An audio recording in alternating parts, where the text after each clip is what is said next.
मेदूवडा सांबार ही recipe share करणार आहे। त्यासाठी कुकरच्या डब्यामध्ये मी 1 कप तूर डाळ भिजवून धुवून पाव चमचा हळद घालून ठेवलेली आहे। दुसऱ्या डब्यामध्ये मी भोपळा, वांगी, एक छोटा बटाटा, थोडीशी गाजराची कापं ही सर्व कुकरच्या दुसऱ्या डब्यात ठेवून एकत्र कुकरला लावून 4 शिट्ट्या काढून घेणार आहे। तोपर्यंत दुसऱ्या बाजूला मी 7-8 शेंगांच्या फोडी चिमूटभर मीठ टाकून थोड्याशा शिजवून घेणार आहे।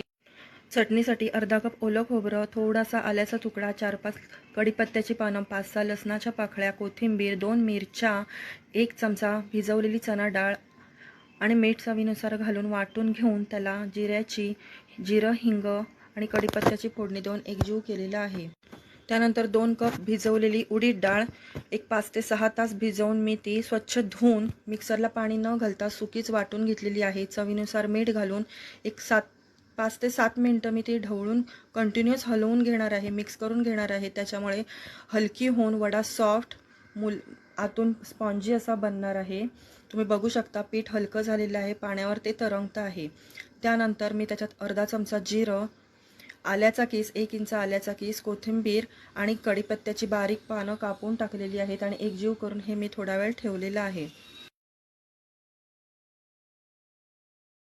तोपर्यंत सांबार बनवणार आहोत। त्यासाठी मी 3 ते 4 चमचे तेल, जिरं, मोहरी, 5 ते 6 मेथीचे दाणे, 1 चमचा उडीद डाळ, 2 सुक्या हिरव्या मिरच्या, 1 ते 1.5 उभा चिरलेला कांदा, तेजपत्ता, कढीपत्ता घालून मी जरा परतून घेतलेला आहे। 1 हिरवी मिरची बारीक कापून टाकलेली आहे।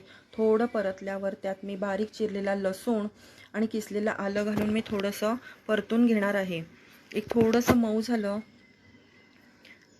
की त्यात मी टोमॅटो बारीक चिरून घेतलेले आहेत ते मी घालणार आहे।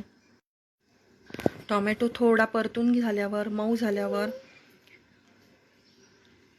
त्यामध्ये मी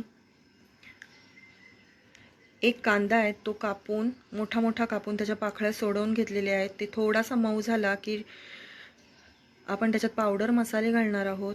पाव चमचा हळद, चिमूटभर हिंग आणि अर्धा चमचा काश्मीरी मिरची पावडर कलरसाठी। त्यानंतर उकडलेली डाळ जी आहे ती मी जराशी घोटवून फेटून ती मी ह्याच्यात टाकलेली आहे। त्यानंतर 3 ते 2.5 चमचे मी सांबार मसाला घातलेला आहे। उकडलेले शेंगा आणि भाज्या मी मिक्स करून माझ्याकडे जग्गेरी सिरप होतं, तुम्ही गुळही घालू शकता, ते मी घातलेलं आहे आणि 2 चमचे चिंचेचा कोळ हे सर्व घालून कोथिंबीर घालून मी एकजीव करून उकळून घेणार आहे। तर हे सांबार आपलं तयार झालेलं आहे। तर आता आपण वडे करण्यासाठी तेल तापत ठेवलेलं आहे आणि मी वडे काढते आहे। माझ्याकडे भांडं आहे, मेदू वड्याचं भांडं, त्याच्यातनं मी काढलेले आहेत। तुम्ही बघू शकता असे पण तुम्ही करू शकता किंवा हाताला तेल लावून थोडंसं पीठ घेऊन मध्ये अंगठ्याच्या सहाय्याने बोटाने भोक पाडून ते असं तुम्ही अलगद सोडू शकता। या दोन्ही पद्धतीने तुम्ही वडे करू शकता किंवा गाळण असते चहाची त्याला पाणी लावून त्याच्यावर ते पीठ ठेवून मध्ये भोक पाडून ते अलगद ती गाळण त्या तेलात सोडून तळू शकता। तुम्ही कोणत्याही पद्धती तुम्हाला जसे शक्य असतील तसे वडे तुम्ही तळून घेऊ शकता। आपण कुठे बाहेर गेलो तर सहज आपण हॉटेलमध्ये मेदूवडा ही डिश ट्राय करत असतो, तर आज ह्या पद्धतीने तुम्ही घरी पण बनवू शकता आणि मला सांगा की कशी झाली आहे कमेंट बॉक्समध्ये। तुम्हाला जर रेसिपी आवडली असेल तर नक्की लाईक करा। चॅनलला जर सबस्क्राईब केलं नसेल तर नक्की सबस्क्राईब करायला विसरू नका आणि पुन्हा आपण भेटू एका नवीन रेसिपीसह। तोपर्यंत बाय।